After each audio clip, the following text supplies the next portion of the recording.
সারা রাত বৃষ্টি শেষে সকালটা হয়ে আছে একেবারে নিঝুম নিরিবিলি। আর এই নিঝুম নিরিবিলি সকালটায় হেঁটে চললাম আমি। হাঁটতে হাঁটতে চলতে চলতে যাচ্ছি কোনো এক অপরিকল্পিত গন্তব্যে। তবে আজকের এই অপরিকল্পিত হাঁটা চলার মাঝে চারদিকের প্রতিকূল পরিবেশ দেখছি, আমার কাছে বেশ ভালোই লাগছে।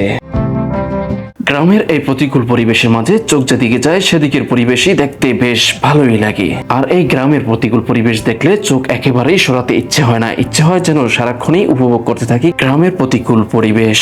বন্ধুরা, গ্রামের পরিবেশ দেখতে এতটাই ভালো লাগে যে মনে হয় যেন কোনো এক ভালোবাসার মায়ার চাদরে আঁকড়ে আছি এই গ্রামের পরিবেশের সাথে।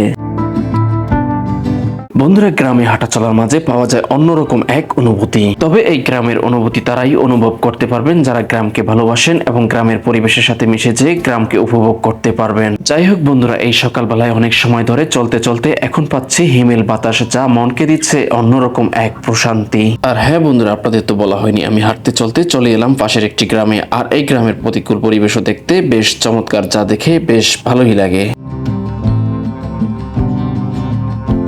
তবে হ্যাঁ বন্ধুরা, এই গ্রামের পরিবেশের মাঝে হেঁটে চলে আমি একটা জিনিসই বেশ ভালোভাবে অনুভব করতে পারি, আর সেটা হলো মনকে ফ্রেশ এবং প্রফুল্ল রাখা যায় এই গ্রামের মাঝে হাঁটা চলার মধ্য দিয়ে।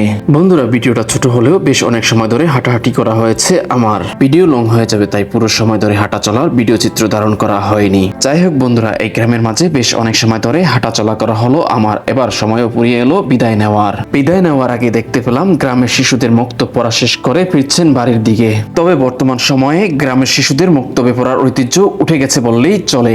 আমরা সকলেই চাই গ্রামের শিশুদের বক্তব্য পড়ার ঐতিহ্য আবারও ফিরে আসুক এবং ঘরে ঘরে কোরআনের আলোকে সুশিক্ষায় শিক্ষিত হোক। যাই হোক বন্ধুরা, আজকের ভিডিওটা এই পর্যন্তই। সবাই ভালো থাকবেন, সুস্থ থাকবেন। আল্লাহ হাফেজ এন্ড টেক কেয়ার। আসসালামু আলাইকুম।